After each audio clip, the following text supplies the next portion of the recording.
Nga Agahon, coming to you live from Numancia, Aklan, in Western Visayas in the Philippines. I'm having my morning cup of coffee in my coffee with Gino cup here. My Copico Blanca. Copico Blanca is my choice of a 3-in-1 coffee here in the Philippines. It's powder form, comes in this sachet, coffee, cream, and sugar. You just put it in your cup, add hot water, and you have a nice cup of coffee. Really good. I've gotten, this is my favorite out of all the 3-in-1 coffees here in the Philippines. Ah, that's good. That's good. Hey, Bill Meyer. Bill Meyer. Prayers. Bill Meyer. Hey, Peanut Brother Travels here. All right. All right. Michael C., my good friend, and Trece Martires. Good morning, bro. Happy Sunday. Happy Sunday. I just dropped off Mom and Leanne at church, and then after I dropped them off at church, I picked myself my malunggay pandesal. You know, I always get 2 bags. I get a bag for the security guards, and then I get a bag of the malunggay cheese pandesal. Another one of my favorites. Another one of my favorites here in the Philippines. And what I do with my malunggay pandesal, I eat it 2 ways. I have this. I like this cheese whiz that I put on my malunggay pandesal, but I also like to dunk it. I like to dunk my pandesal, nice and crusty too on the outside, soft on the inside, not dense at all. That's the way I like my pandesal. You just kind of dip it in your coffee. That's a Filipino thing. Most Filipinos do this. So once you start dunking your pandesal in coffee, you might be turning into a Filipino.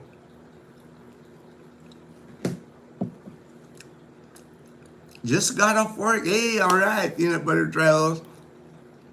Good deal, good deal. Just got off work. J-Boy, hey, J-Boy, good morning. Good morning, J-Boy. 6 days of foggy. Ooh, wow, wow. I was getting a text message. I was texting with JP. I think he's finally on the plane. I think he's finally leaving Seattle airport, because we pick him up tomorrow morning. So tomorrow morning I'll be picking up JP at Boracay airport. Today Dazzle and I, we're gonna go to Boracay Island. We're gonna spend the night in Boracay Island because our good friends Robbie and John Lynn, they're celebrating in Boracay their engagement. They're going to be getting married in 2026.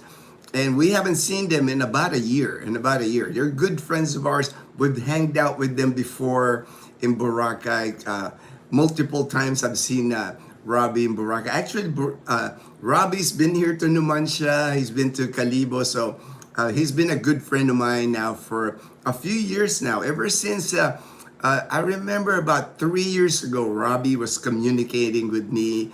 He was one of the very first subscribers to our channel, and he was asking me about the Philippines. So it's been a long journey for him, and I'm so happy for him because he found a new life here in the Philippines.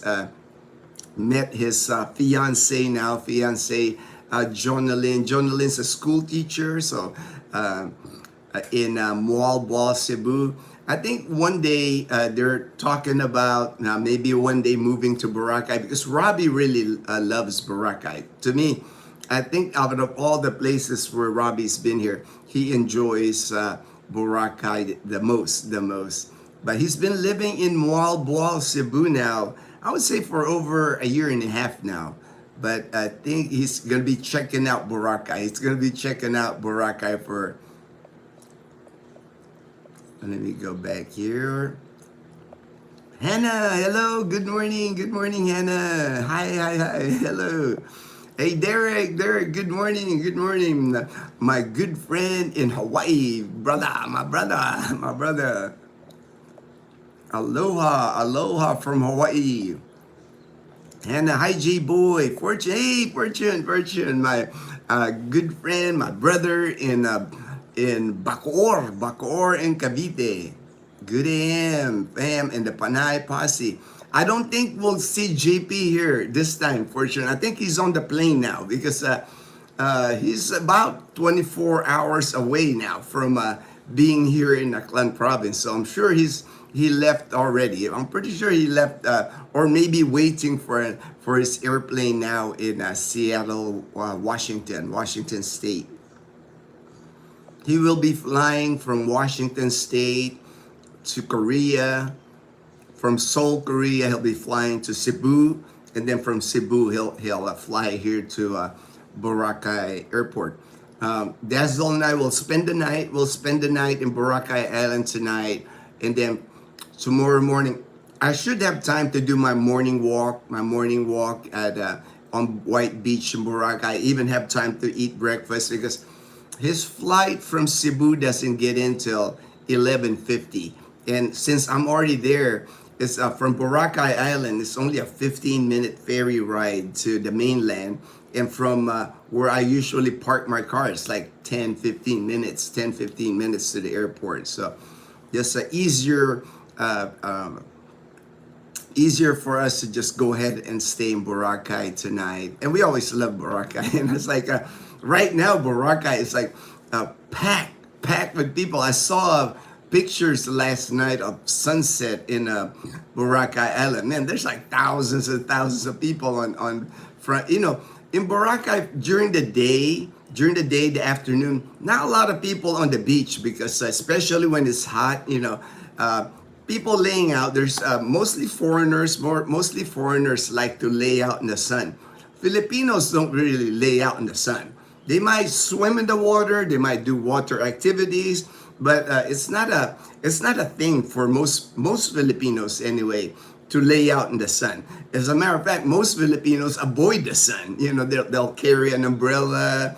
They don't want to be outside when it's sunny. You know, it's like they don't want to get dark. It's quite opposite to how Americans are. When I was in the United States, you know, Americans, anytime the sun is up, they're like taking off their shirt. They're trying to get some sun. You know, they're trying to get some color in their skin. Here's the total opposite. In the Philippines, people hide from the sun. You know, they got umbrellas, long sleeve shirt, jackets even, and they even have like a lot of whitening products here. A lot of Filipinas use whitening products. I can't even go on a grocery. If I could go to grocery, if I'm looking for lotion, just a normal lotion, I want to get lotion for, you know, for dry skin. Man, 90% of lotion in the grocery store here is whitening lotion, and I don't want to turn white. You know, it's like I like having a little bit of color. You know, so plus I don't know what kind of chemicals they put in there to get your skin white. So you'll have lotion that's like whitening lotion. It's hard to find actually that a lotion without a whitening agent to it. Hi, Fortune from Hannah. Fortune, good AM, Bill, PBT, Michael C, J Boy and Hannah. Hey, Lowell, kamusta? Mabuti, Lowell from Oregon. Mabuhay. God bless, Lowell. Michael C, good morning, Fortune. Good morning, Lowell. Everybody's greeting everybody. That's so awesome. You know, everybody kind of, the regulars, our regulars on the morning live stream. Yeah, pretty much everybody knows everybody, which is really nice. JP is on the way now. First leg to Seoul. I know, like first leg to Seoul. I'm just so excited. He was like, in my Facebook, he even made a comment. He said, save some fun for me, you know, because he's what, you know, I'm always posting on my Facebook, like different things that Dazzle and I do. And he made a comment, say, hey, save some fun for me. Derek, if you move to the Philippines, you must plan. Definitely, Derek. definitely understand. It's a big move. It's like it's not one to take lightly. I don't think moving to the Philippines. I guess you can do it like just like land here and then freestyle. But it's best to like understand the landscape that you're moving to. There's a lot of like adjustments that you have to make when you move here to the Philippines. The culture, the environment, everything. It's like gonna take a lot of patience. A lot of patience if you move here. But as long as, to me, the ones that I'm seeing, that I'm the majority of people that I'm helping are the people they've got to the retirement age. They're not gonna work anymore, and they just want to see an adventure. Because like in the United States, if you retire, your pension, when you're working, you're making more money. When you retire in the United States, chances are your salary is going to drop, especially if you're going to rely on Social Security alone to live on the United States. Getting harder to do that in the United States with the cost of living. That's why the Philippines is very attractive for people retired and then with a pension. Like if you're getting the average Social Security now is 1,700 to 1,800 a month.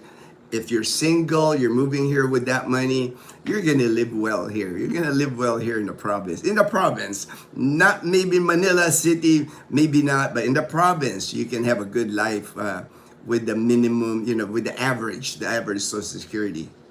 JP leaving on a jet plane. Don't know when I'll be back. I know, right? I love that song, man. For Moalboal is where you can swim with a million sardines, and and that's where my good friend Robbie's been. But he told me he's been there. It's fun to swim. He's done that, the beach activity, but he prefers Boracay than Moalboal because Moalboal is kind of like it's a tourist destination like all other tourist destinations in the Philippines. But when you live there, he said it's a really slow pace.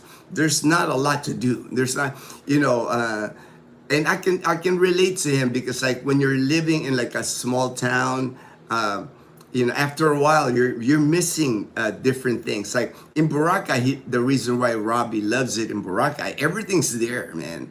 Boracay, you got the clubs, you got the bars, you got the restaurants, international food, probably the best international food selection besides BGC, so you're not gonna miss your Italian food, Greek, Indian, you name it, they got it in Boracay Island. And that's what's Robbie's missing. He says there's just not a variety of food to eat in Moalboal. But he's enjoyed his time there. I mean, that's where his fiance is from. So, Bizwax, hey, good morning, Bizwax. My brother in Davao. Good AM, Biz. All right. Good morning, Fortune. I'm leaving 9:30 today for our annual high school. Oh, nice class reunion. All right. Hey, Mom Edna. I don't know if Mom Edna's gonna make your reunion. And I did not see her card this morning, so hey, she might have flown to Manila for your reunion. Mom Edna, one of my neighbor here, was Fortune's classmate in high school. It's like, how cool is that, man? We always do it last weekend of the year. Some classmates from US and other places are home. Oh yeah, it makes sense. Makes sense to do it this time of the year because a lot of people from the US, a lot, from the vacationing in the Philippines. Americans in the wintertime, they go to tanning salons. Right, Derek? It's like, it's the total opposite. It's like Americans want to get dark. They're like baking in the beach, right? Baking in the sun, suntan.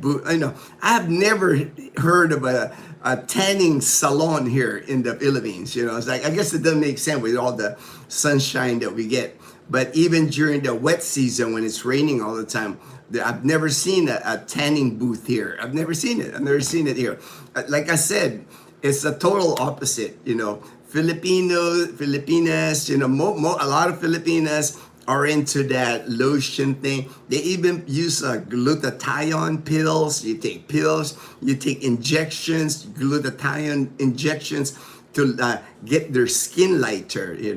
I guess they lighter skin, it's like better here. I guess, it's like I don't know all that because like me, I avoid the sun because like before I was like always in the sun and I would put sunscreen, but now I avoid the sun because of my cancer. It's like I have to be careful with being exposed to the sun now. It's our 36 years since graduation when it was the 5th year, like the coming 40. Oh, 40, it should be big, right? 40, it should be big. We do something bigger. I bet the 40th, like a bigger party in a venue. Oh, I would think so. I would think so. That'd be the big reunion, man. But Chi is coming too, since we are classmates. Maggie also joining, since she is happy with her titos and titas. Of course, right? It's like your kids. It's good to see the kids of the classmates. When she can't go. All right, good. Hey, Emilio, good morning, Emilio. Oh, let me hit the weather real quick. Not much going on the weather. The windy app, I'm looking at the windy app. Nothing, no low pressure, no storm, no typhoon of any kind. So looks like we're on the clear. It looks like it's gonna be a good day in Boracay Island. It's like no rain, hopefully no rain. But Pag-asa on the webpage, pretty much the same weather condition the past few week already or so. Says your Eastern Visayas, Batanes, Metro Manila, rest of Luzon, rest of the country, partly cloudy to cloudy skies with isolated rain showers and thunderstorms. This morning the sun is not up yet. Hopefully it'll break through the clouds. I do see some clouds, but no rain here in Numancia, Aklan. All right, I was gonna do a quick topic. It's like I saw it. Since we're coming into like the new year, it's like a few days now. A lot of people actually are in Boracay Island because of New Year's. New Year's in Boracay Island is like spectacular. It's like they've got one of the biggest fire shows here in the whole of Panay Island on White Beach.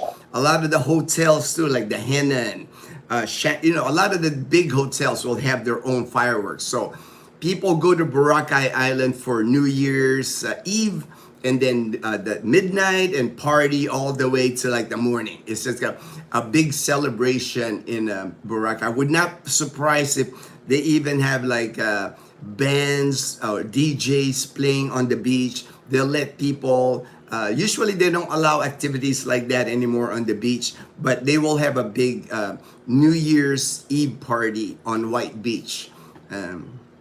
So we'll get to see some of that. Hopefully I'll be able to film like the preparation for, but there's gonna be a lot of people. I know it's gonna be crowded in Boracay Island today when we get there. Good AM, Emilio. Maggie and I will be, game master for game 1. All right, one game. We have a classmate whose job, HR training. She knows me. Oh, team building. That's cool, man. I remember kind of like you close your eyes and you fall and your teammates are supposed to catch you, right? Those kind of games. I've done that in corporate when I worked at Carondelet Health in Tucson, Arizona. We didn't do many of those team building in the military because it's almost expected. In the military, we're almost expected to be brothers and sisters in the military. Hey, Daniel, my brother in Jacksonville, Florida. My Panay Pasi brothers. All right, Daniel. Paul I love SpongeBob. I know, right? That's Dazzle. She's got SpongeBob, and she also has Stitch. Those are the two favorite of Dazzle there. She loves SpongeBob, and she loves Stitch. Good morning, Fortune. Paul said hi. All right, Paul. All right. So the thing here, there's like quite a few that you'll notice here during New Year's. There's I guess you call it like tradition, tradition here in the Philippines. One of the things that you'll see a lot on New Year's Eve, all the way to midnight, the celebration, a lot of people will wear polka dot, like a polka dot shirt, like round things on their shirt, polka dot. And the reason for that, the round shape here, it symbolizes like believed to bring wealth. It's like the round thing symbolizes like a coin, like it's a prosperity for the upcoming year. So don't be surprised if you go to like parties, Filipino parties, New Year's Eve parties, that people are wearing polka dot shirts, because you're gonna go like, what the heck's up with all these polka dot shirts? How come everybody's wearing polka dot shirts? But that, they just view it as anything round. They look at it as will bring prosperity for the new year. Another thing that you're gonna see here is on New Year's, and I'm seeing it now. There's like more fruit vendors along the highway now. There's a lot more stalls selling fruits, and specifically they are selling round fruits like oranges, melon, grapes, very popular this time of year. And the reason for that is on New Year's Eve, or right at midnight, we're gonna prepare. It's called the media noche. It's that. Noche Buena is Christmas, and then in New Year's it's called Media Noche. And it's the same thing basically. You prepare food. That way you have food to celebrate with your family. It doesn't have to be extravagant. Like us, we had like on Christmas Noche Buena, we had ham, we had queso de bola, we had spaghetti. Pretty simple. Same thing for New Year's. You're gonna prepare something to eat because you're gonna stay awake. Like for New Year's Eve, our plan is to do another karaoke night. We're gonna start singing karaoke probably 8 p.m. 4 hours of karaoke until we hit midnight. Eat at midnight or eat throughout, and just celebrate. Be with the family. Just have fun. Basically, have fun with the family. But the round fruit, you're supposed to get one round fruit per month, for like the upcoming year. So there's 12 months a year. So you're supposed to get like 12 fruits, so it's quite a challenge actually, round fruit, to get like 12 of them, because like mango's not round. There's a lot of mangoes here, but that's not round, it's gotta be round.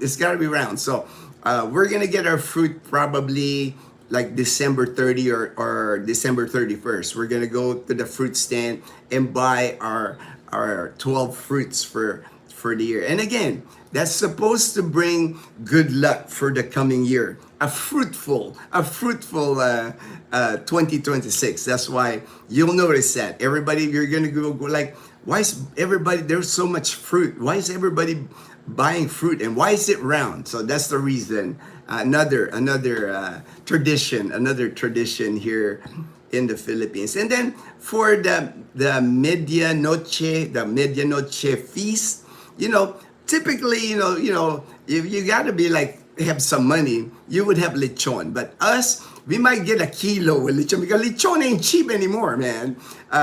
Pork prices have gone up here in the Philippines the past few years, because we've had like the African swine flu that was like killing pigs. So not many, like even here in the province of Baclan, not many people are raising pigs anymore. They're afraid, because like, you raise pigs and all of a sudden it gets hit with the African swine flu. So it has increased the price of lechon. I could remember lechon per kilo, cooked lechon, roast pig, a kilo. You used to be able to get them for like maybe 450 to 500 pesos per kilo on the roast pork, the roast pig lechon. That, a few years ago, maybe 3 4 years ago. Today, I would be lucky to get maybe 800 pesos, so almost double the price of a roast pig. I mean, if you're in the roast pig or lechon business, that's got to be good. That's got to be good. But like, if you're buying a whole lechon, it's up there now. It ain't gonna be cheap. I could remember when you can buy a whole lechon for like 7,000, 8,000 pesos. Man, you can't get a lechon like that. Even here in the province, you're looking at over 10,000, 12,000 pesos now for a roast pig. A whole roast pig that you see, they have it in a bamboo pole. They'll be carrying it, delivering it to you. It ain't cheap anymore. I'm looking at a whole roasted pig now, like around $200 now, even here in the province. And I can imagine in the city, it would even cost more. Good morning, Fortune. Paul said hi. Wow. All right. Good AM, Daniel. Bye. I'm leaving. All right, Paul. No worries, brother. Fortune, watch your latest vid. Saw Dazzle joining that color jumping game. I know she joined us. She had also joined another game where they were but I wasn't paying attention. I was talking to Mike at the time, and they were doing their color game. But she had fun. Kat was like told Dazzle, hey, Dazzle, join the kids. So Dazzle's always she likes to have fun. So. JK, all right. Hi, I'm back. All right, Paul, you're back. All right, thank you, Paul. Good morning, Fort, from Daniel. They also wear the 2026 color of the year clothing. Ooh, I don't know what the color yet. Let me know, Fort. I don't know what the color of the year yet. I have not seen it. Noche Buena is Christmas, means good night. Medianoche means midnight. All right, thank you. Now I know what it means. I just know that it's called medianoche. I've heard that term, medianoche. I never really I never researched it. Thank you, Fortune. I'm glad you're here, man. I'm glad you're. We also prepare same food, pasta, cheese, ham, red wine, but yes, assorted fruits. We don't have a menu yet. We don't have a menu. I think we still have a little bit of the ham that's not cooked yet because we didn't cook the whole Chinese ham that we got. I think we only cooked half of that. So of course we'll probably cook the other half for New Year's. And there's a little bit left of the queso de bola, but I don't know if I'm gonna. I think I'm done with the. I think I'm done with the queso de bola. So we'll come up with another menu. Maybe pancit, right? Pancit, the rice noodle. Pancit. Again, another customary thing, New Year's, you make pancit because the pancit's got long noodles for long life. That's what they say. So usually that's another tradition. People cook pancit for like New Year's because the long noodles represents long life. So might have to cook pancit. For medianoche. Round symbolizes money. All should be round. Okay, all right. I know it's supposed to bring good luck. The fruit, I know that everything's got to be round. Everything's got to be round. And the other thing that people will do here right at midnight is you're supposed to jump up and down at midnight. Especially the kids. The kids here, you'll see them. The kids are allowed to stay awake because it's waiting for New Year's. And the kids, they all jump up and down at midnight because I guess it's a tradition because they say that if you jump up and down at midnight, it will help you get taller or you'll grow because you're jumping up and down. You're jumping up and down. And also, it brings good luck. Everything's about good luck for the coming year.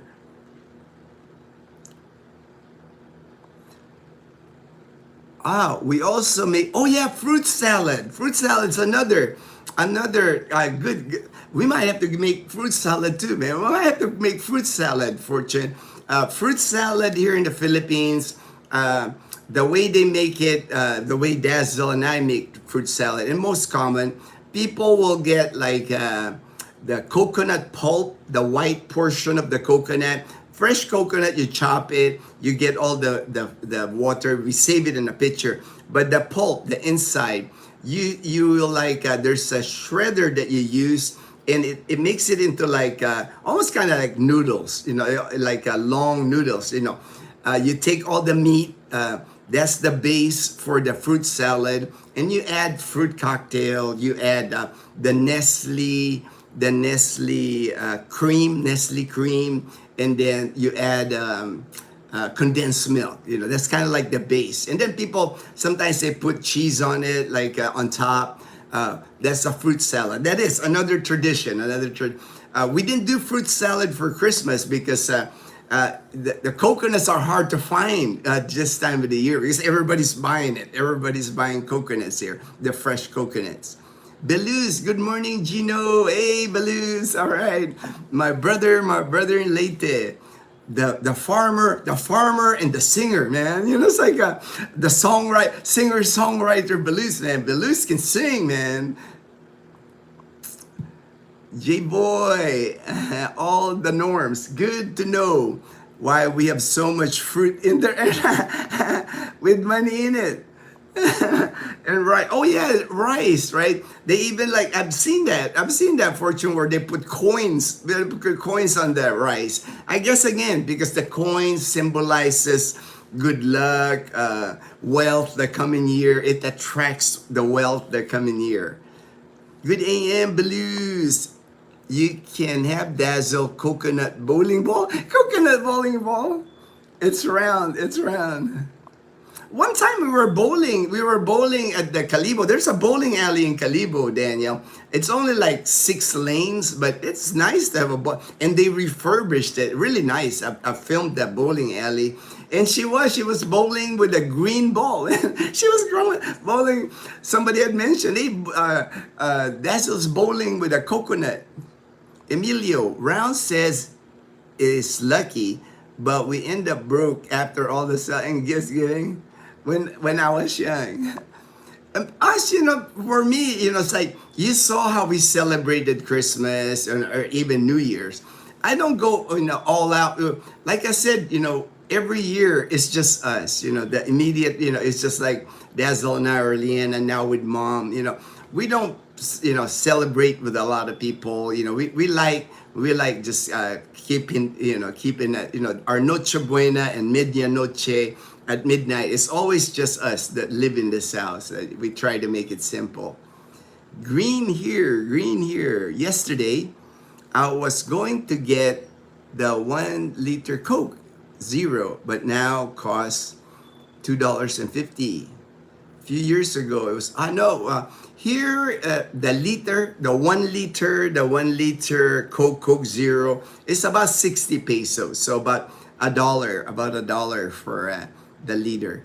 We don't buy it often, but we did buy 1 liter of Coke for Noche Buena, because we know Leanna likes soda, so we let her have soda on Christmas Day. The Color Authority, Pantone. Okay, they selected Cloud Dancer, something off-white. I said, all right, thank you, Fortune. So maybe I'll wear something that's the color of the upcoming year, off-white. I think I have an off-white shirt. I'll have to look at the thing that you sent me. Thank you so much, Fortune. How about corned beef and cabbage? Corned beef and cabbage. They eat a lot of corned beef here, but I don't think that's a traditional. I think corned beef and cabbage is a traditional, like New Year's food to eat. I know fruit salad's traditional, and I know pancit for long life, but I have not heard whether corned beef and cabbage. I haven't heard that one. And of course, the main thing that everybody here does on New Year's is make a lot of noise. Any type of noise. We're talking fireworks, firecrackers, even people even like pots and pans. They'll be banging pots and pans in the neighborhood here. Like me, I'll go inside my car, open my door and hit my horn. Everybody's gonna be, people in the subdivision, we got cars, we got cars. I know Ted had mentioned, Ted in Bohol, Ted had mentioned in his area, all the motorbikes, they'll like start their motorbikes and everybody revs their motorbike, like makes a lot of noise with their motorbikes, their horn on their motorbike. There's a few here that have, we have motorbikes. We have Bumblebee, we have the Batman now, but it's the car that I'll be honking the horn. Again, supposed to like, we make noise, bring good luck for the coming year. And also I've heard that it wards off like a bad juju. It's like, I don't know how much truth there is on all these traditions, but it can't hurt. It's like I figure, why not? I'll participate. I'm a traditional guy, man. I like tradition, and I like following tradition. But that's the main thing. We were even talking about that. I know in Manila, the fireworks in Manila. It feels like war in Manila. It's like the like in the Makati area, Taguig area, everywhere in Manila. If you live in the condos in Manila, you're gonna see an amazing spectacle of fireworks and just an overall noise in Manila. I mean, Manila's noisy anyway to begin with everybody honking, the noise. But come midnight on New Year's, it's gonna be loud and crazy in Manila. Unfortunately, you get accidents with the people getting their hands blown. I know Chi, Fortune's wife. She's an ER doctor. She's gonna be busy on New Year's Eve, New Year's Day, the day after. She's gonna be super busy because of all the people get their hands blown off from fireworks. Happy Sunday. Hey, Michael Manila Stas, my brother in Northern California. Hello, Michael. Hannah. I'm back. All right, Hannah. You're back, Hannah. Fruit salad, Lowell. Completely different here. Yeah, I know. It's completely different. A fruit salad here. Fruit salad in the U.S. is kind of like you want to eat healthy. Here's a dessert. here the fruit salad is like super sweet. Super sweet. I have seen some put elbow noodles in the fruit salad in the Philippines. There's two versions, Lowell. There's the fruit salad is strictly like the fruit cocktail, the shredded fresh coconut cream. The other one is macaroni salad. The macaroni salad, I've seen them make that too. With the elbow macaroni, pasta noodle kind of thing, and they'll put fruit cocktail in different. I've seen two kinds, both kinds. But the sought after one, the one that everybody kind of looks forward to on parties. If you have a party here, doesn't have to be Christmas or New Year's. If there's a fruit salad, everybody go, ooh, wow, fruit salad. That's a real treat. That's a real treat for Filipinos, is having fruit salad. That's usually like the highlight. Lechon, the roast pig, lechon, and then fruit salad. If you got those two, the lechon and the fruit salad, man, that's gonna be like a great job in the party. Everybody's gonna go, wow, what an amazing party, lechon and fruit salad. God bless y'all. Hannah, have to go, but stay safe. Stay safe. Thank you, Hannah. Stay cool where it's hot. Stay hot where it's cold. All right. Thank you, Hannah. Don't forget the thumbs up. All right. Thank you, Hannah. Belize, my wife won't let me spend money or very little spending in the whole month of January. Yes, only the immediate family. Yes. Not like big party. Yeah, it is. It isn't. Like, I mean, I've seen people that have big parties here too, but most of the time, for us anyway, ever since I've known Dazzle, for Christmas and New Year's, it's just us. I mean, we attend Christmas parties now. We get invited, we'll attend, but for our house, we make sure that on midnight for Noche Buena and Medianoche and New Year's. It's just us celebrating, just being thankful for each other. Give a hug, give a kiss, At midnight, I give Dazzle a kiss. She looks forward to that. Fortune, lechon, always the star. I know, right? Lechon is like always it's a great party with lechon. It's like the highlight of a party. You gotta have lechon, and if you have lechon, then the party is grand. Yeah, like wow, it's like when they see lechon, like the whole roast pig, head, ears, tail, everything, the whole thing, skin and all. When they see that, they're going, wow, what a party, man. There's lechon. And then another, I had a list here. I made a list on my laptop. The other tradition is you're supposed to open the doors to your house and the windows to your house on New Year's.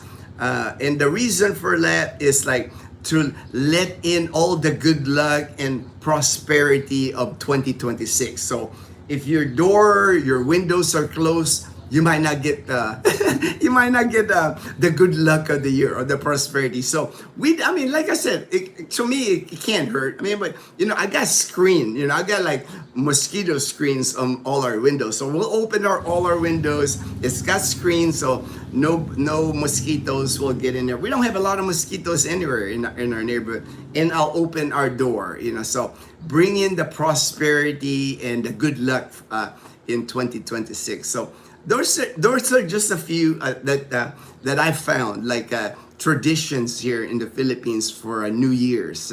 Maybe you know of others, so maybe you can let us know if you know any more traditions here in the Philippines. Good AMJ, Ted, LV, hello. My wife's fruit salad was gone in 1 hour. Hey, I believe it, man. Sometimes the fruit salad, even before people like attack the fruit salad before the meal, because again, two things are the highlight of parties here, especially during Christmas and New Year's. It's lechon and fruit salad. That's why now, as much as there's so much coconut here in Aklan province, you have to drive around to find coconut. They are selling out coconuts right now. It's like, if I go to the public market in Numancia, I will not find They cannot keep coconuts right now. You can have a whole truckload of coconut and people be buying it off the truck. It's just like a hot commodity right now during the New Year's.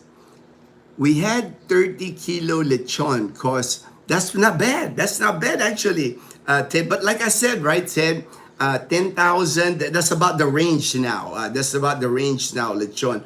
A few years back, before COVID or during COVID, I was still able to buy a lechon for like 6,000 maybe. But now, if you can get a lechon for like 10,000, people will jump on that. I will pay that, for lechon, because the prices have gone up on lechon, because less and less people are raising pigs now, because they're afraid, here in our province anyway of Aklan, they're afraid of the African swine flu, because what happens is if you raise pigs and it gets one of your pigs get the African swine flu, they gotta kill everything, and then you can't sell it. You can't sell the meat, because they got sick with, you don't want people getting sick. It really was a cultural shock for me how much Catholic, that Christian nation could. I know, right? I know. It's kind of like it's surprised. Me growing up in the Philippines, I knew that, but when I was in Manila, but as I gotten older, I went to an all-boys Catholic school in Manila, Letron College, from kindergarten to 6th grade, all-boys Catholic school. I had a religion class every year. 1 hour a day, I had a religion class. I was a sacristan. Sacristan is you assisted with the priest in church, in mass. We had mass at my school every day. It's like we had rosary. We had to like pray the rosary during the, I think October is the month. I mean, very strict Catholic school was my upbringing. But even with all that, right, with all my, we had so many superstitions. They're like believing in like capre, like capre, the smoking horseman. That there's just so many things. Or the manananggal, the half, the person that flies up. We have a lot of like different things that people believe in. It's surprising how that dynamic. It took a while to get used to it. Yeah. But it's all good, to me it's all good. It's part of the culture. I've learned to like take everything in. It's like try to live the way, understand them, just respect it. Respect and enjoy the experience. Enjoy the experience. Good AM, Ted and LV. Bizwax. All right, Bizwax. Open doors and windows for a minute or so, then close them. It's freezing cold. It's freezing cold in Ohio. Hey, I can't blame you, man. I can't blame you. Good AM, Fortune. Fortune. In San Jose Antique, the cost of lechon is based on the live weight. We were able to get 8,000 pesos for my auntie's 70th. The place where you order, they make the lechon and the dinuguan for the, oh, nice. Well, I know because like the province, normally, like even us here in Numancia, Aklan, in the whole Aklan province, our province here, Numancia, we are the lechon capital of Aklan. We are known we have like a festival here. We have a lechon festival here in our town of Numancia. But even here, I noticed the prices have gone up. But I'm sure the prices here are still less than the prices like in Manila, in Quezon City, right? Fortunately, in La Loma in Quezon City, very popular for lechon. I know they're going to charge you more for lechon there. But in the province, yes, it's normally cheaper. And what Fortune is saying, the dinuguan is that when they kill the pig, they take all the blood from the pig and they cook with that blood. Dinuguan is a dish that includes the pork blood and the innards, the intestines and all that. That's part of dinuguan.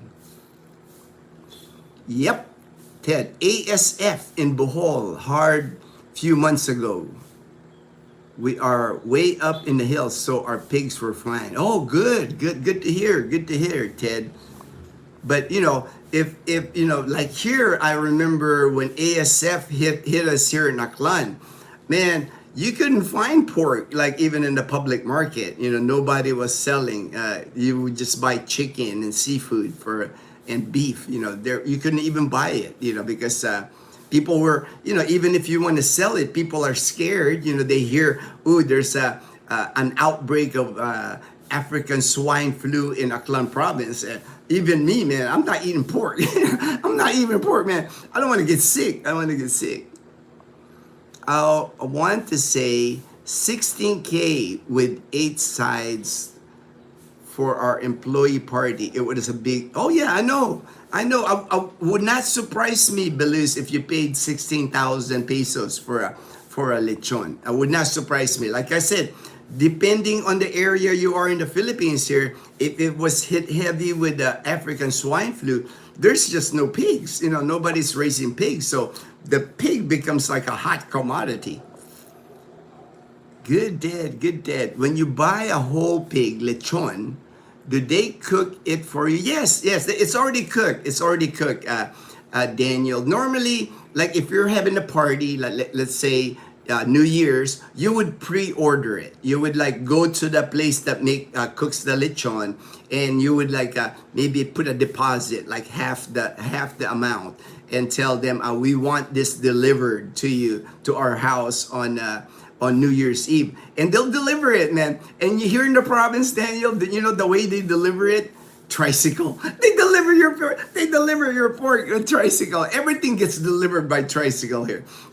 They will, it's on a bamboo pole. They'll maneuver it in the tricycles to where the bamboo pole. They'll tie it to the tricycle, and the lechon is wrapped. It's wrapped in like wax paper. That way it protects it, but it's already fully cooked, and they'll deliver it to your house or to the party or to the venue, wherever.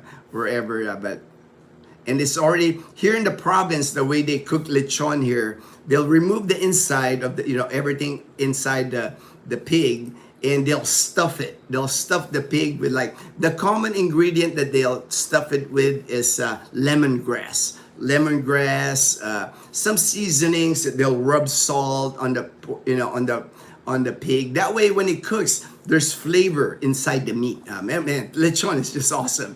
And the way they do it here in Numancia, again, we're popular for it in Aklan province. We're the lechon capital. Our small town here in Numancia, they know how to cook lechon here. And they cook it like old school here.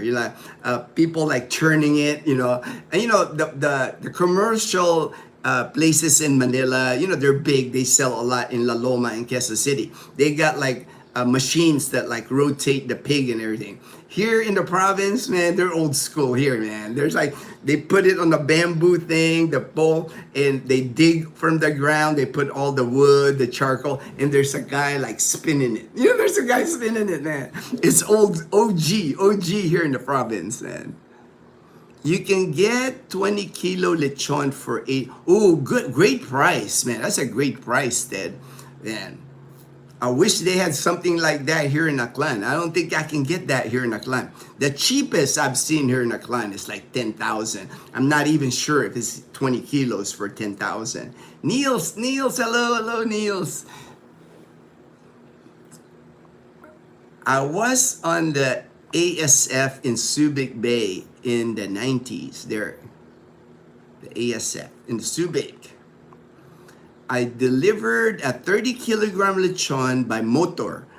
By motorbike. Okay, here with no deposit, COD. Everyone knows. Yeah. It's like I can see that.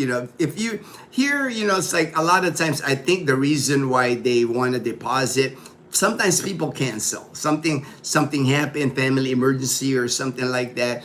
And they say we don't need the lechon, so I can see why they would want a deposit. I can't blame them, it's like if you're running a business, but it would not be a problem here if somebody cancels for them to like sell the lechon. They can actually make more money on the lechon if they chop it and sell it per kilo, because they can sell it at a higher price per kilo. But it takes some work, You'd have to have a stall, you'd have to be out on the road like selling lechon. And that happens a lot too here in our province, in Numancia. During that day, New Year's Eve, all throughout before midnight, on the main highway here, there's gonna be a lot of stalls, like improvised stall made of bamboo, like a covering, and they'll have a roast pig there and a scale, and they're chopping cooked lechon, and they're selling it per kilo, 1 per kilo. Like we bought for Christmas, we paid 800 pesos per kilo. So, you can get more if you're like, they sell it by the kilo, but it does take work, and you have to have a scale. You have to like pack it. Deleuze, I giggle when they pig on back of the scooter to go breed. Oh, okay. They are I know. I've seen the hogs, the massive hogs here. I have seen them, man. They got some gigantic pigs here on a pole and bike, tiny, zooming down a mountain. ASF, Auxiliary Security Force for the. Oh, okay, Auxiliary Security Force. Okay, for us, when I was a Clark, Derek, I was. During this was like 1990, 91, they pulled some medical people, like I was one of them. They pulled me out of my job in the hospital to be a security police augmentee, is what they call what I did. They issued me a M16, a flak vest, helmet, and I was at the gate, man. I was working the Friendship Gate at our Clark Air Base for like a good 8 to 10 months, man. I was like out of the hospital. I was doing that. I was security police augmentee because they needed more security police for the whole base because during that time they had assassination of Colonel Rowe. They had some airmen that got shot, so the base needed more security personnel. So I was an augmentee. So I know what you're saying as far as the auxiliary security force. Here in Bacoor, we live near the main church, okay? There's someone selling a whole lechon and you get per kilo, but it's going to be like, I know, right? See, look at that. Even in Cavite, 1,100 per kilo, it's like, that's why if you sell it per kilo, you're going to get more, like if you imagine a 20 kilo lechon for like 1,100, that's like 22,000 if you sell it you'll get more money if you're selling it per kilo because people will have to pay more. You get a discount when you're buying the whole lechon. Derek, did you ever go to the Nipa Hut in Angeles City? I did, man. The Nipa Hut was one of those things where it's a rite of passage, right, at Clark when you were stationed there. Especially when you're a new arrival, the people at work, they're like excited to take you to the Nipa Hut, but it's one of those things where when you were stationed there, known for floor show. Yeah, I did see, I did go to one time. I did. It's one of those things, like I said, a rite of passage. When you get stationed at Clark, people take you to the Nipa Hut. Belus, pork is one moneymaker here. Oh, very much so. Yeah, yes, James St. Karen got it right. I knew that even when they bought Miggy, bought Miggy and the other their two pigs. I knew they're a moneymaker here. I mean, imagine just buying a little pig, a piglet, and then raising the piglet to like full size, and then the money you can make, grow your own feed. Yep. That James always talking about that. That's why he's trying to do the corn because he wants to feed the pig's corn, his own corn. You double your profit. That's smart. Buying feeds. Yeah. That's the plan. I know that's James's plan. That's like he's got a great plan. And probably healthier too, I would think. It's like all natural, from the corn instead of, the mixed feed. You don't really know what some of the ingredients they put in there. Yo, Tim, my good friend, my brother in Las Vegas. Viva Las Vegas! Good morning, Tim. Only one Sunday on Sundays when many go to church. Okay, it makes sense. A lot. They're gonna be selling a lot, right? When people after church, people are looking to buy stuff. That'd be a good location. Yeah, before they go home and stuff, they want to get some lechon. That's smart. That's very smart, and it attracts people to buy when they see the pig. Yeah. I would be, it would be the same with Dazzle and I, like when we're out and about, we're always seeing stuff on the main highway here in Numancia going to Calibo, stalls and different things, fruit stands. I'll be driving. I was, oh, there's a stand. We always like stop and like check out what they have. When the colonel and airman was killed, yes, that was that was the reason I became a security police augmentee. Colonel Rowe was his name, and then the two airmen, TDY from Korea. I remember it. Now I remember it well, man, because when that happened, that's when they were pulling. There was a lot of us too. It wasn't just me that got pulled in the hospital to become a security police augmentee.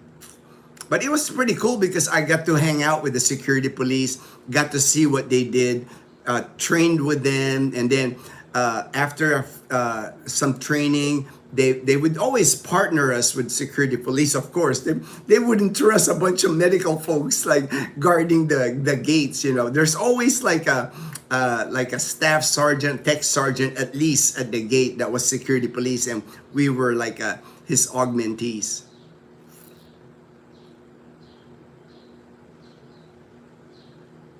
Fortune, this guy able to sell 2 pigs.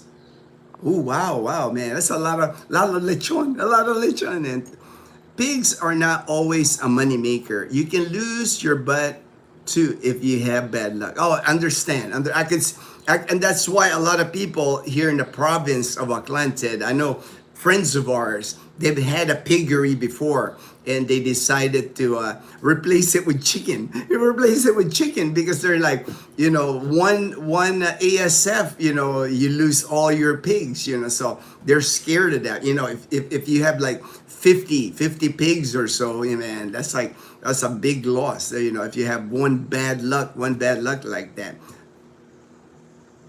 We always in church Christmas Eve, on Christmas Eve and New Year's.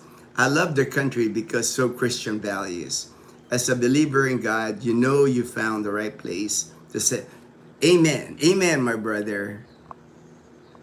All right, that's I'm at the end, and we discuss a little bit of like the tradition here in the Philippines. Let me look at the other topic. The other topic I was gonna discuss was, like I said, I always go on these threads, these Facebook groups, expat Facebook groups. And this one gentleman, he said, he said, retirees, what was the hardest part of moving to the Philippines? And I love like the comments. You know, of course, some kind of go crazy with the comments. I'm not gonna read the crazy comments, but there's a bunch of comments, over 200 comments on this. And I think if you're coming here to the Philippines, you might find this maybe funny, maybe interesting. I'm going to watch your video in your playlist when you. Okay, great, Derek. I a lot of videos there on my Clark videos. Right here. Right here. This one guy said, for me, this one retiree, he said, being fortunate enough to having money and be willing to pay extra, you know, it's like, so he had work done in his house. And the hardest part for him, he says, is like hiring one crew to do work in your house and then hiring a second crew to fix what crew number one did. And unfortunately, that does happen.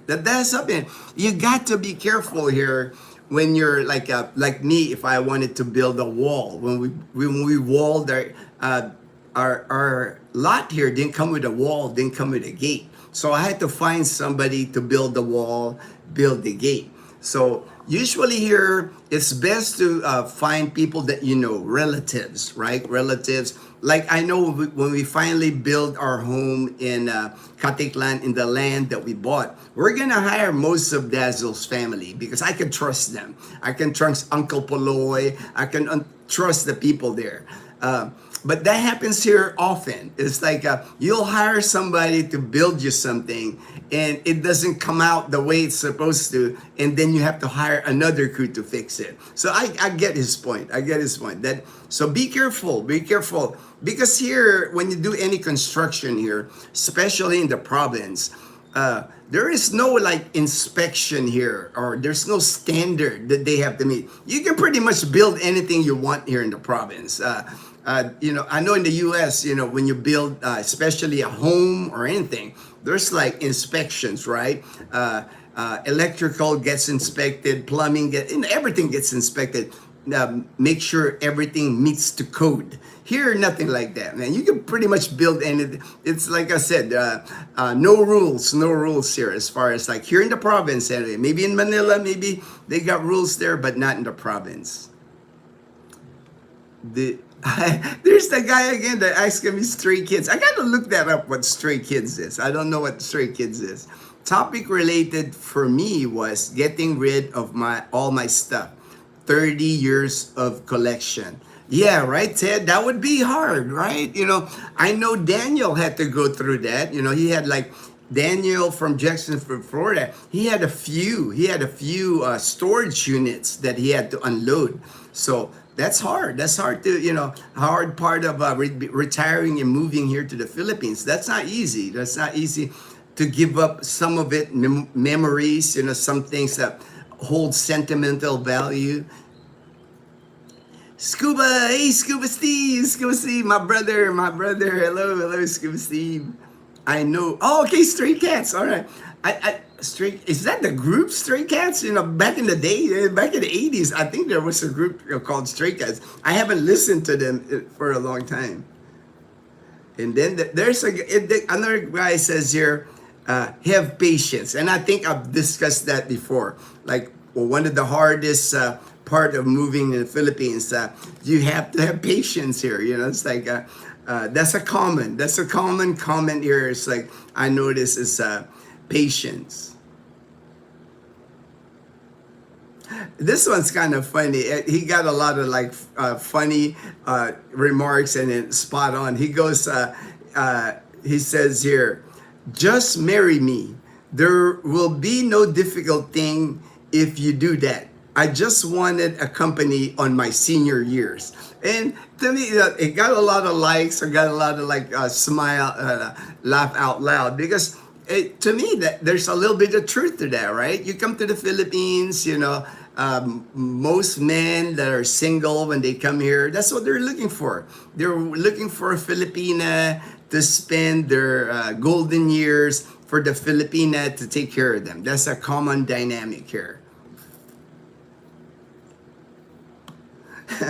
And then of course there's some that are trying to be funny. He goes, this one guy says, living with my wife, LOL.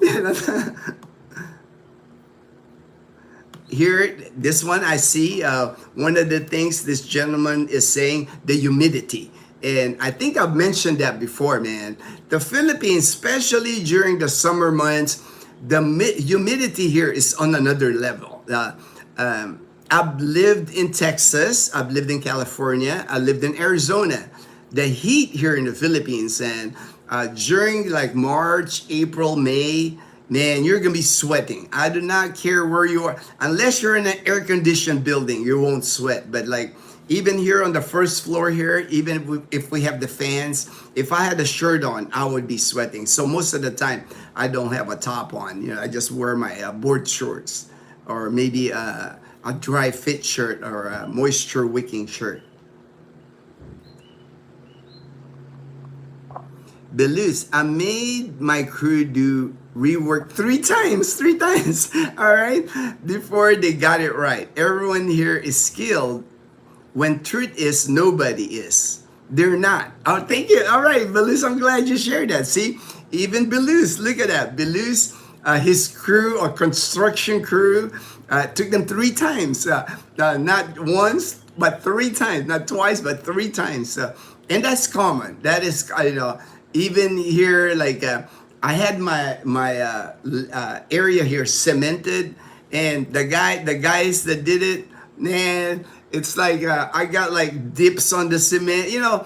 When you cement, you're supposed to at least flatten it, make sure it's flat, make sure it's a little elevated, so the water, when it rains, it doesn't leave water on your cement ground. Man, when it rains, I got like areas where they did it, where there's patches of like water that sits, so I have to like sweep it. But it is what it is. It's like the first crew that you hire to do any construction work on your home or any work in your house, chances are they won't do it right. You'll have to hire another crew. And look at Belus had to like three times. They had to go three times. I refuse to put anything in storage. Ted, I never had a storage. I never had I've never, I think my limit when I was in the US, I had a garage. That was my limit. If I couldn't fit it in my garage, I wouldn't get the item, or I would have a garage sale to like unload some of the stuff to make room. But I never got a storage unit either. Finally had to let go, give up and give away of tens of thousands of dollars so I can move on. Hey, I cannot blame you, Daniel. I mean, I think you made the right move, brother. You know, I honestly do. I think you will be much happier with a lot less stuff. You know, to me, all that stuff that you had, I know it had value to you, sentimental value, worth money. But a lot of those things just weigh us down. And a lot of material things, I have learned that in retirement. You know, I make a point of not buying. I'll make a point of not collecting things because it just weighs us down. You know, worrying about stuff that would break, you want to replace what breaks. To me, I've found an easier life, a less stressful life with less material things. Yep, cut the chains, Sergeant. Yeah, cut the chains, Sergeant. Hey, Frederick. Good morning. The 30-hour plane ride, killer for me. Oh, I bet, man. I bet. Whew, man. I have not been back to the U.S. since I moved here in 2011, and that's something I'm not. If ever I have to, but no, hopefully not. Hopefully I won't make a trip to the U.S. anymore. But that's brutal, man. That's brutal. That early plane ride, the long plane ride, the delays, right? The delays, this layover, 8-hour layover, sometimes 10-hour layover at the airport.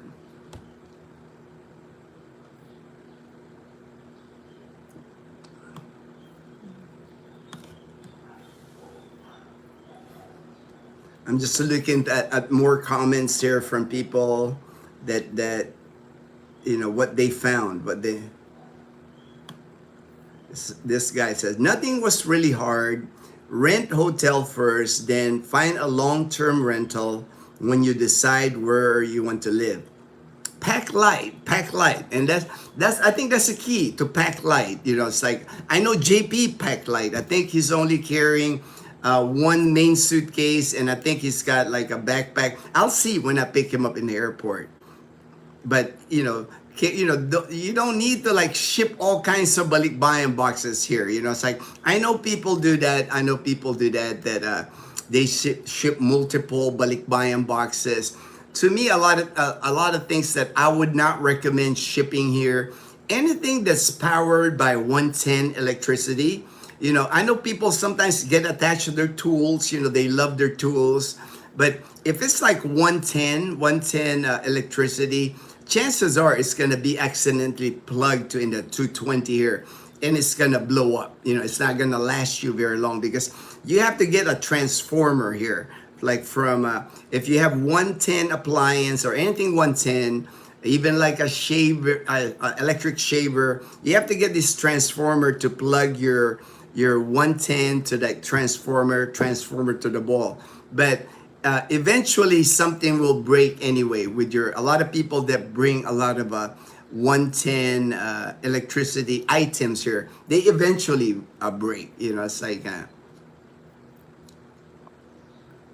Ted says, material things are just anchors. I feel the same way. Ted. You know, that's why I don't buy a lot of stuff, man. I try to live a minimalist lifestyle. We don't have much room to put anything here, so. Hey, Castaway Driv, my brother in Dumaguete. Good morning, Michael and Shay. Good morning. Fortune, good AM for Steve. All right. Belus, really shop around in flights. I got it down to 17, Cebu to Wyoming, USA, but 2 months advance. Yeah, I know many people do. I know Ruben. Ruben always he flies. Ruben, you know, he left this month. He'll be back end of January, and I knew he was looking for flights back to the U.S. Since May and June. You know, the sooner you can book your flights, you'll get a better deal. I think if you wait too long and it'll be like 1 month before you leave, you're gonna end up paying more. Good AM, Michael from Fortune. Good morning, Master Fortune. Good morning, Master Fortune.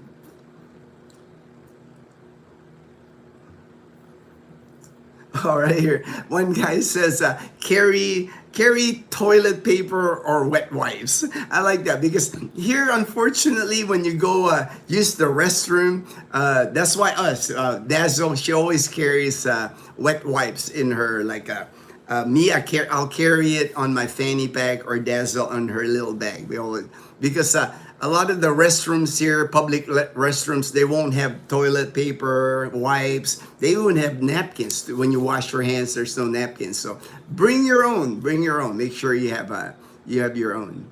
Ted, I flew Eva. I've heard of Eva. Eva seems to be a popular airlines for cheaper rates. Cheaper rates. Eva Airlines, and 20-hour duration to Cebu from LAX.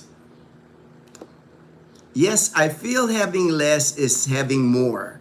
Ever since came to the Philippines, I have certainly become less materialistic. Yeah, definitely me, man. Definitely that's when I was in the US, man, when I was typical like American, it's like I had a lot of toys. Yeah, I had a mountain bike and I had two road bikes. I had like all the electronic gadgets, it's like but I realized once I couldn't bring that. A lot of that stuff I had to get rid of when I left the United States in 2011. And then when I got here, I did not want to like buy stuff because I wasn't sure whether I was going to stay in Boracay. My first that's where I stayed. I stayed in Boracay in my first 18 months, but I was going month to month in Boracay. I was like, so I didn't want to like buy stuff. And then I guess it just made me like, it turned me into like, I just kept on not buying anything, even to this day. It's like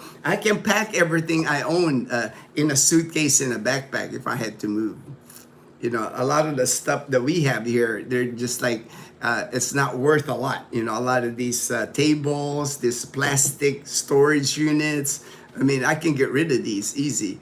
I mean, all our furniture, I mean, we don't really even have like furniture. That little couch that you see back there, that's an IKEA. That's an IKEA. We paid like 8,000 pesos for that. And I've had that for like over 10 years. And you just wash the cover, so we don't even buy like, I just don't buy like stuff that I'm attached to anymore, Refrigerator, I know I can get rid of a refrigerator. People, this is an inverter type refrigerator. In the TV, this Hisense TV here, it costs us like 15,000 pesos, so like less than $300. So nothing here is worth of value.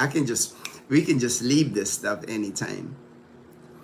My number one necessity here is good quality walking shoes. I believe it, Michael. You're like me, man. It's like, but me, Michael, I have like two pairs of tennis shoes. The one that I'm wearing is a Skechers. This shoes right here. I like it because it's an ultralight. It's slip on. I don't have to tie the shoelaces. And I've had this now close to like 2 years. This is the only pair I wear. My backup, I have I think it's made by Under Armour. Was a gift from Joel. I have only two pairs, man. This pair and my Under Armour, and I haven't even used it. The Under Armour is like never been worn, but I think I'll have to start using it because I know when you don't wear a new shoe after a while, I guess it deteriorates too. I don't know, but I've only had it for a year. My good friend Joel from Arizona. It was a gift from him when he came here last year, and he's gonna be back. He's gonna be back here in about a week. He'll be back here in Arizona from Arizona again.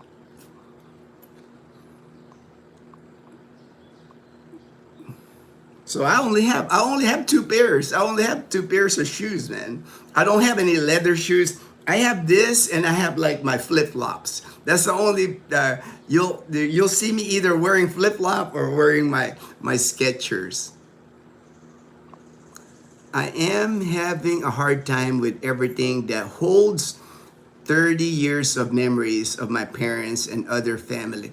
I believe that. I believe that, Lowell. It's like For me, what I did before when I was leaving the U.S., digitalize like photos, albums, because pictures will eventually something will happen to pictures, unfortunately. So that was my main thing, to have a digital copy of memories. But I got rid of, man, like me, I was in the military for 20 years. So my military people, they know this, that when you're in the military for 20 years, you accumulate so much military memorabilia from, we get coins in the military, like your commander gives you coins. Shadow boxes, we get shadow boxes. Every time we move from base to base, we get like plaques from that assignment. We get like awards that we get in the military. When we attend the NCO Academy, Senior NCO Academy, there's like, I had a ton of like military memorabilia. I got rid of all of them because for me, the memory of the military is in my head. It's like my brothers and sisters in the military, I will always have them. Material things, they're just material things. And the only things I left back in the States that some point will get here in the Philippines is my nice quality snorkel. All right, snorkel, mask, and flippers. I definitely would. That was the thing I packed, man. I made sure when I went to Boracay, because I knew I was coming to Boracay, Michael. I bought my own. I bought it, man. The same thing. I had my own snorkeling gear that I eventually gave it away because that's one of the things. My lungs, after my cancer treatments, I don't have the same stamina anymore. I haven't even snorkeled. I haven't even dove underneath the water since my cancer treatment. So I just don't have the endurance that I used to have, and I don't want to take a chance. I don't want to take a chance that. That's why now I'm just walking. I used to be a good runner, man. I used to run 5 kilometers, 10 kilometers. I used to run 5 kilometers a day. That's how much a runner I was. There was one month I remember, for 30 straight days, I would run 5 kilometers or more. So I logged in over 150 kilometers in a month, in 30 days. I remember that. Dazzle was like, and I was doing this in the heat of the day. It doesn't matter what time it was. Dazzle used to kid me when I get inside. She goes, "Man, you're dark." It's like, you're dark, because like I never cared. I used to run in the sun all the time, but I can't do that anymore. But so now I'm just walking now. I know my limits now. I know my limits. I got a Scott vest that has tons of pockets to carry many needed items. Oh, okay, like a vest, like kind of like those fishermen, those kind of like fisherman vests. Okay, that's great. That's great. That will come in handy. Like even cargo shorts come in handy here. The more pockets you have, just don't put anything in your back pocket. Don't put like your wallet in your back pockets. That's the easiest way to get your wallet picked here. Always put your wallet or your valuable like IDs or whatever, like in a fanny pack in front of you or something, because there's pickpockets here anywhere you go. That's the Philippines. I even like for your ID, like important ID, make sure just like Xerox copy your ID and have it laminated. Don't carry the original. Like if you get a land transportation driver's license, just copy it, laminate it, and bring the laminate. Don't carry your original, because if you lose it, it's a hassle to get it replaced. Never carry your passport, your U.S. passport. Don't ever carry that with you. Always just a copy of the picture page of your passport and your arrival stamp, because your arrival stamp is important if you decide to drive a car. 90 days from your arrival date, you can drive with your American license here. But after 90 days, you have to get a Philippine driver's license. And don't carry your ATM cards or credit cards with you unless you're using it. That's just my I'm never carry my ATM cards unless I'm going to get money. you know, that after I use, I get the money, I come home, I take the card out and I lock it in the house here. I don't bring it with me because you don't, the less items that if you lose your wallet or if it gets picked, that you're not going to be worried about, calling the banks, calling the credit card companies, the better for you. Because why carry it if you're not going to use it anyway? I know that's, in the US, we're just so used to carrying our credit cards, right? To pay for gas, to pay for grocery. Here in the Philippines, it's more cash basis anyway, so a lot of times if you have to pay with your debit card or your credit card, the machines that they use at the grocery store, a lot of times they don't want to work anyway. You're gonna like the lines are long already, and you're gonna have, oh, this card's not working, and then the cashier's gonna go, your card's not working. So always bring cash, and after you've been here, once you get your alien registration card, your tourist visa card, whatever. If you have SRB, once you get your card, you can get Gcash.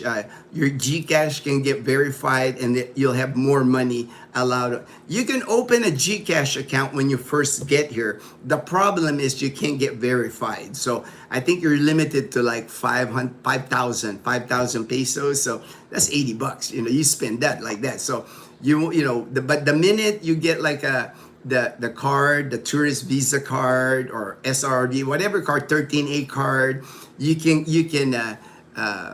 verify your Gcash, and then your limit goes over 100,000 pesos a month. So you can use Gcash now for everything. So your phone becomes your wallet.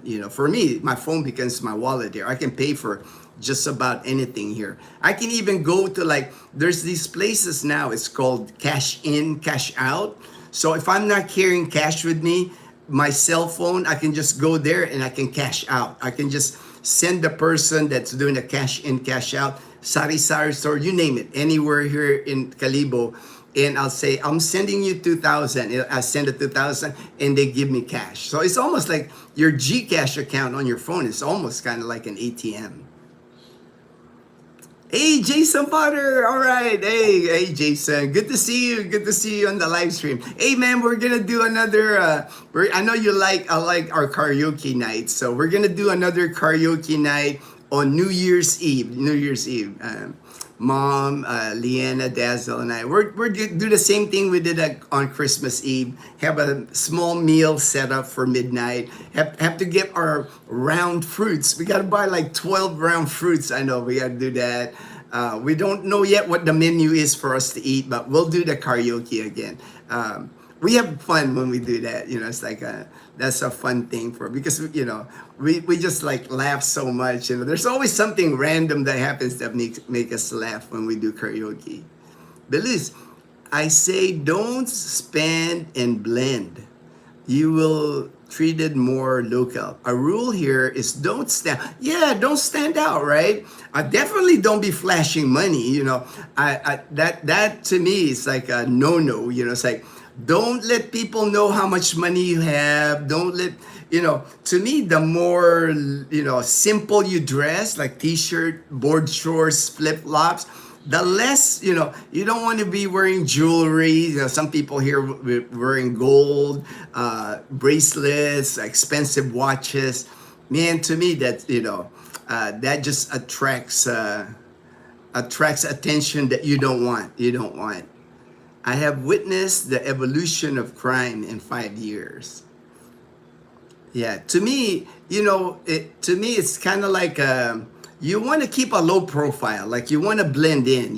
The minute you start sticking out, it's like anywhere else in the world. The Philippines is the same. There's bad element here. There's not a place in the world where you can go where there's people with bad intention. It's like, unfortunately, that's the world we live in. It's like, you could be in Los Angeles, you could be in Houston, Texas, Tucson, Arizona. It doesn't matter. You can be in Calibo, the wrong place at the wrong time.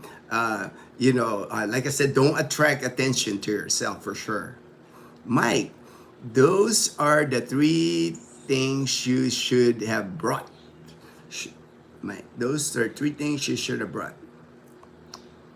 Castaway. Yes, I have two also and rotate them. I need to start doing that, man. I need to start wearing the other one because it's been brand new for like a year, Michael. So I need to start rotating because that's how I used to when I used to run. I had like 3 or 4 pairs of running shoes and I would rotate them. I need to just start wearing the Under Armour that my friend gave me.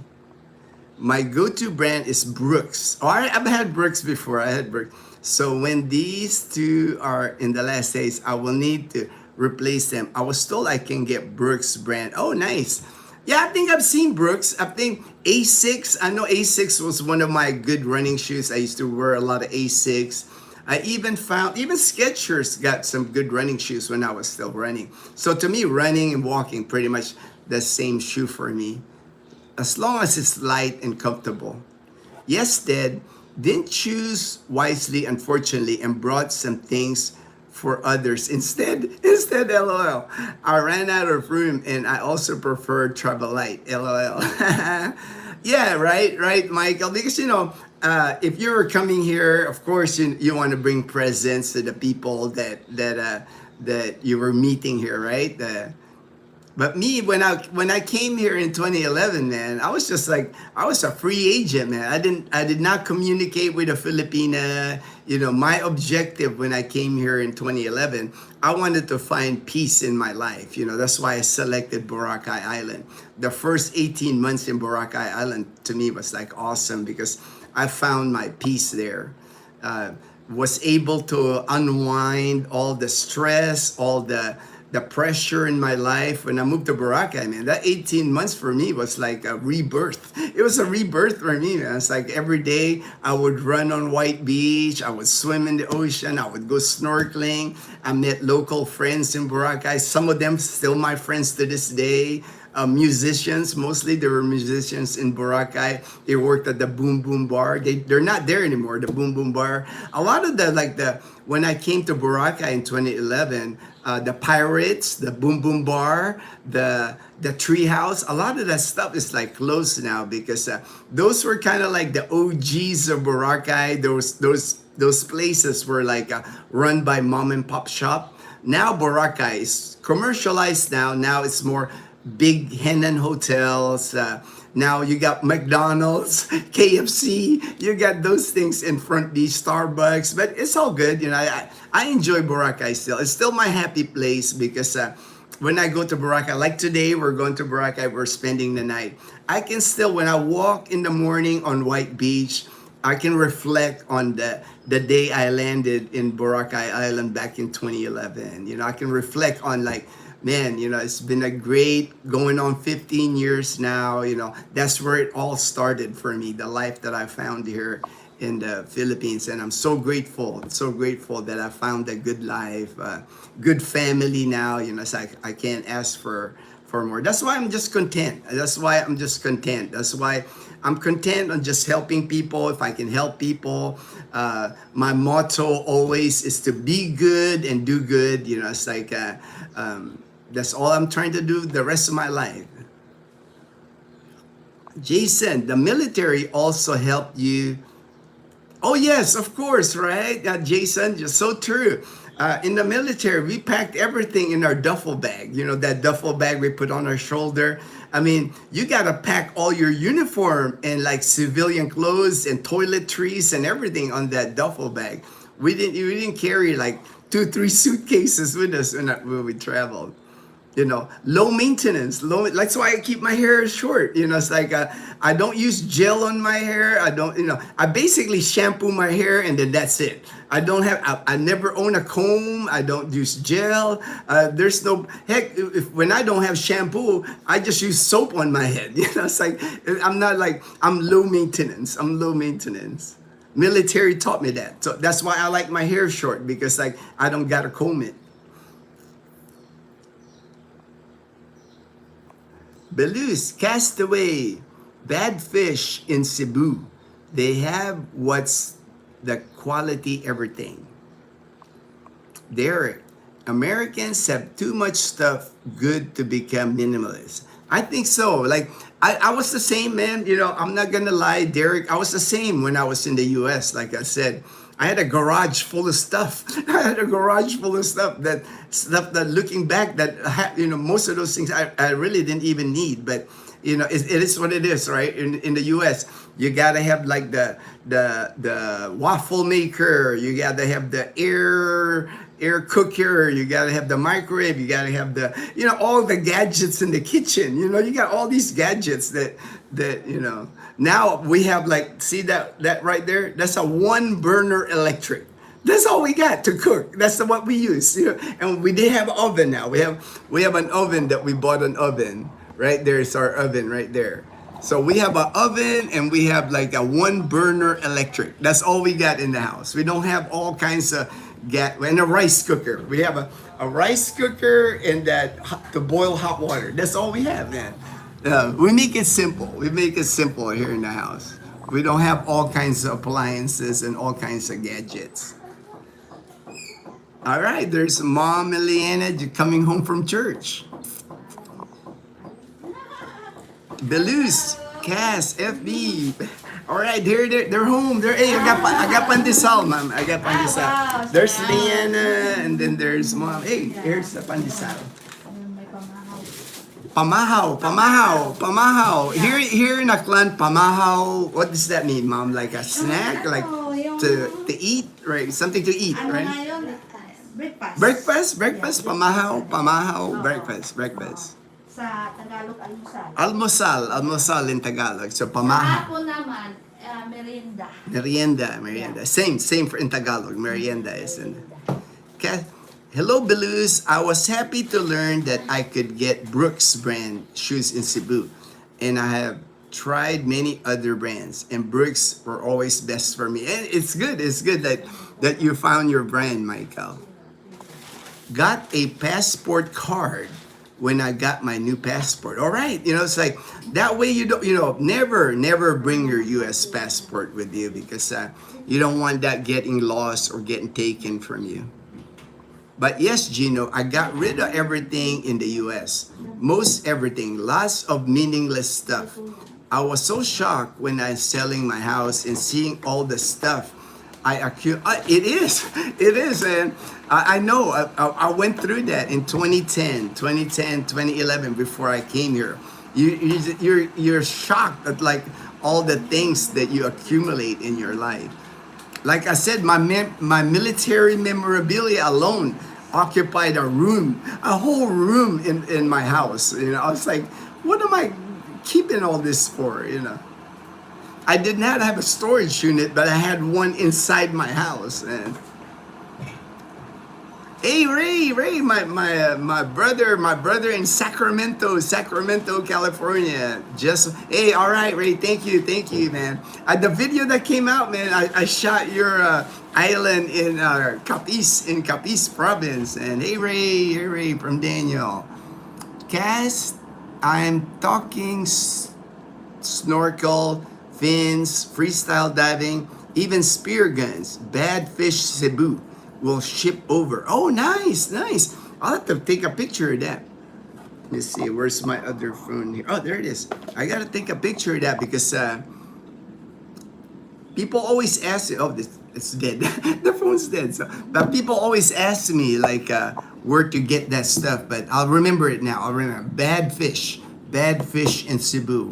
We'll have a lot of that gear. Thank you, Belus. People are always asking me about that, where to get like good equipment, like snorkeling equipment, spear fishing, and all that. I have not seen one here in Aklan province, unfortunately. People here, I know they just order it online. Gotcha, Belus. Appreciate the intel. I know. I appreciate the intel. Bad Fish Cebu. All right, I have to remember that. Hey, Dean, my good friend in Colorado Springs. All right, Dean. Good morning, Dean. Jason Potter. Yes, I love the fun y'all have doing karaoke. And we have to save some money to hear Leanna sing. That's the truth, man. Leanna will sing a song as long as you pay her. May pang 7-Eleven. For her 7-Eleven. Mom said for her 7-Eleven. Cantaloupe, melon, apples, or grapes, blueberries. I think they got blueberries now here in the Philippines. So I don't know where they get it, but I will look. We have to get our 12 fruits, round 12 round fruits. Daniel, my shoe of choice, Brooks or New Balance. Yeah, I like New Balance too. Yeah, I like New Balance. I've had New Balance was the shoe they issued us in the military. When I was in the United States Air Force, that was the shoe, running shoe that they issue us in the military was New Balance. Nice choices, Daniel. New Balance are comfortable and durable. Comfort is certainly important to me, but the bottom durability is most important to me. I put a lot. Yeah, I know Michael. He puts a lot of miles. He walks around. Look if you're interested in like Dumaguete City. Michael like walks all over Dumaguete City. He does the live streams on walking tour of. You will see Dumaguete City, the entire Dumaguete City on Michael's live stream. Castaway Drift is his channel. Ted Bolt, then Gino, you used the pro tip and went to college and found a dazzling dazzle. And I did. That wasn't my intention actually when I went to college because, like I said before, my GI Bill, my military education benefit, was expiring 2019, and I hadn't used it, and I decided to enroll in 2012. I just got blessed that I met Dazzle there. Timberland and Morel. Oh, Morel shoes are very popular here. I've seen that like hiking, like outdoor hiking shoes. I've seen that brand. I've never owned the Morel shoes, but they have it here. I see it on the, what's that store? They have like a store here in Iloilo City, like camping gear, anything to do with the outdoors. And they have a whole shelf there, aisle of Morel shoes. Because here, when you come here to Aklan Province, Panay Island, period, if you go to Panay Island, becoming more and more popular here is hiking. If you like hiking the mountains, camping, those kind of things, it's exploding. There's like Aklan Trekkers group, Iloilo Camping group. There's all kinds of groups you can join, and you can go camping, go hiking with these groups. I'm just wondering about shoes in my size, if you can get them over their 13. It will be difficult. It will be difficult, Jason. I know Edgar, he's got about size 13 or 14. It's gonna be difficult. I know Edgar, he orders his shoes from Amazon Prime. Amazon Prime does deliver here, so you can order from, because most Filipinos, they're in the size 8, 9, and 10. That's a common shoe size here in the Philippines. So if you're 13 and above, if your shoe size, it could be difficult. Same thing with clothing, double XL is probably the largest shirt that you can get here, double XL.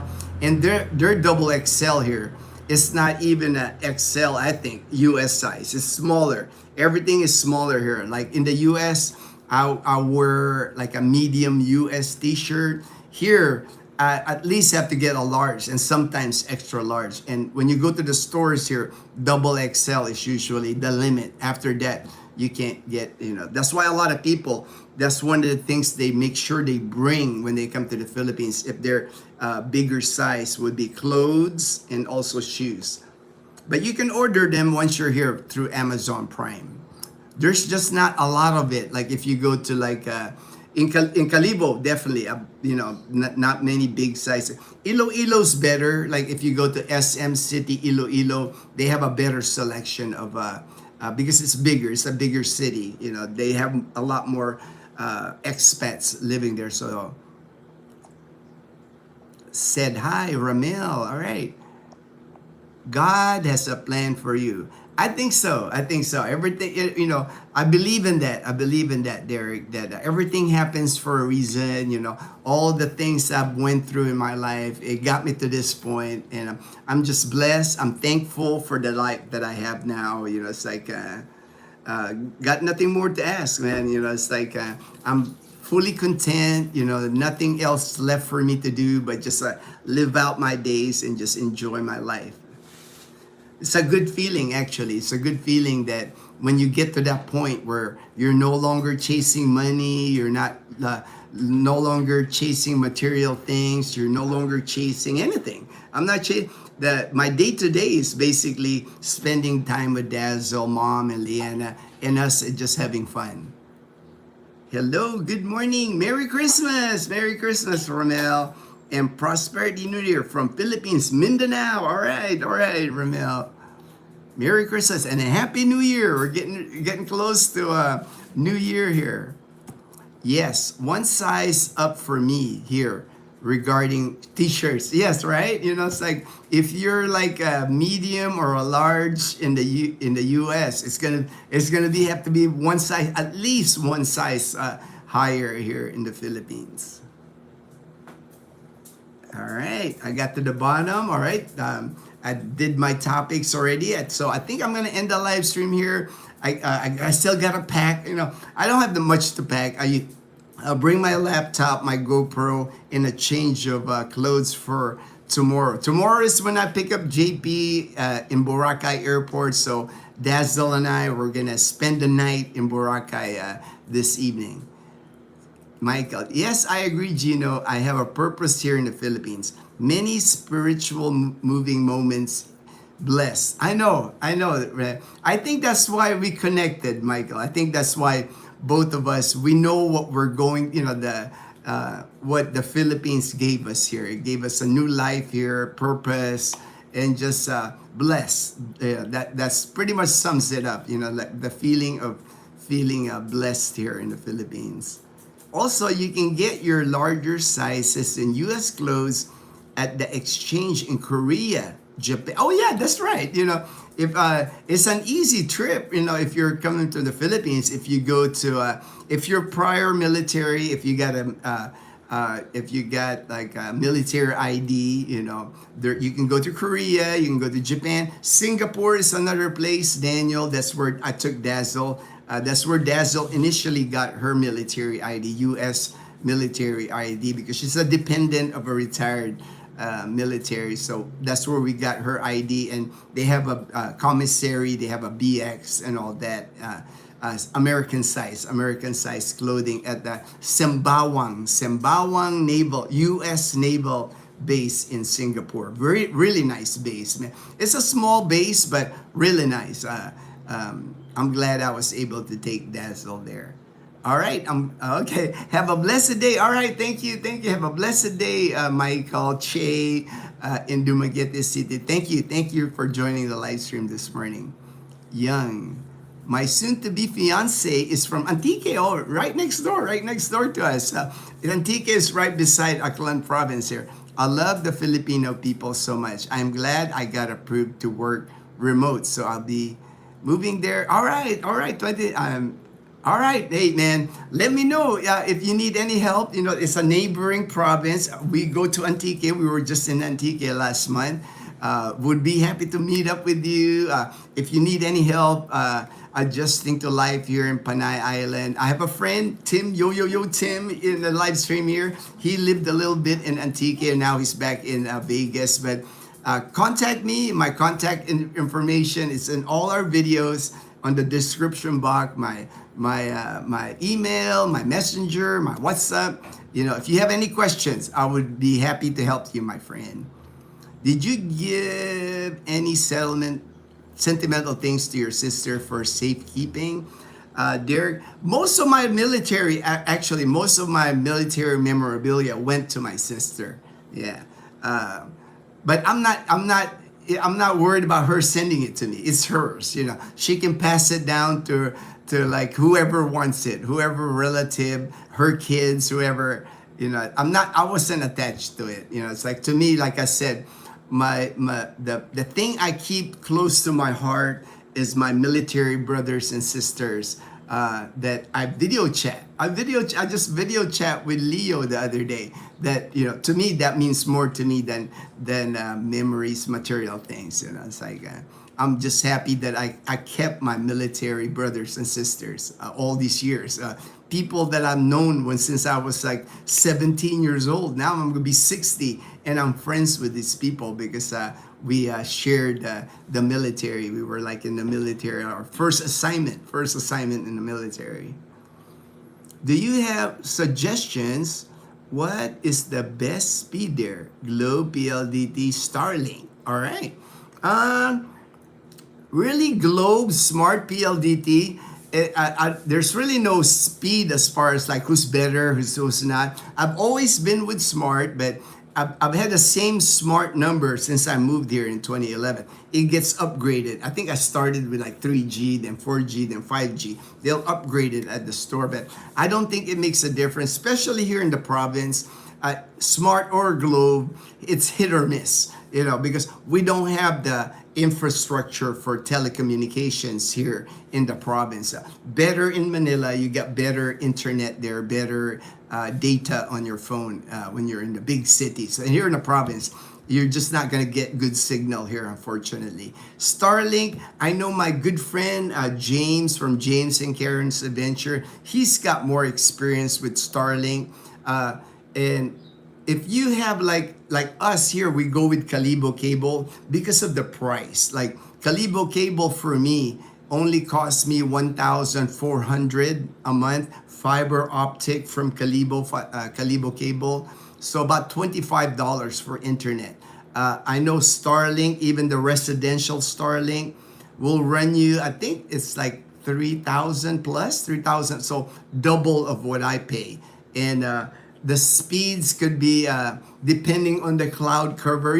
I'm learning this from James, and he also has the Starlink mobile, because I know James, he likes to go up in the mountains, up in the middle of the ocean, and he's live streaming. So you could do that. You can do cool stuff like that. But you got to buy the equipment for Starlink, and then the monthly subscription's a little higher for Starlink. Good for you, Young. The Philippine people here are amazing. It might make the Philippines, I think so. It's the people that makes the Philippines special. Did you invest in any backup generators? What about water tanks? Maybe email me all your questions. I would be happy. My email is ginno1966@yahoo.com. Email me, man. We can even do a WhatsApp. I can even do a video call with you to help you out. But I've had them. I've had generators before. I don't have generators anymore. I have the Blue Yeti now. The Blue Yeti works great for us. The generators are just hard to maintain. Maybe because I bought not the good brand. I guess people have luck with Honda generators that might work better. I just bought the cheap version that they had here. So maybe that was my mistake. But I love the Blue Yeti power station. I've had this now 6 years on this Blue Yeti power station. I never lose internet, and that I like that, not losing internet. But email me. I'll be happy to help you out, my brother. I use Smart currently and works well. I know. I mean, for Michael, man, I'm amazed, man. With your Smart, when you're on your phone, you're able to live stream walking around Dumaguete. I can't do that in Kalibo. I wish I could, because even in Kalibo, if I walk around, I won't get it's hit or miss. I can go one corner, it's working. I turn here and I'll lose connection. Castaway Drift, thanks. I saw that Kalibo is internet, right? Yes, international airport in Kalibo, but not many flights internationally anymore. We used to get more flights from China. That's gone. I'm not even sure if we're getting maybe one flight from Korea. Maybe the only thing I'm seeing now international flight to Kalibo is from Russia, of all places. A direct flight from Russia to Kalibo, but not many flights. Kalibo Airport is almost like a ghost town. Everything flies out of Boracay Airport now, which is closer to you anyway in Antique.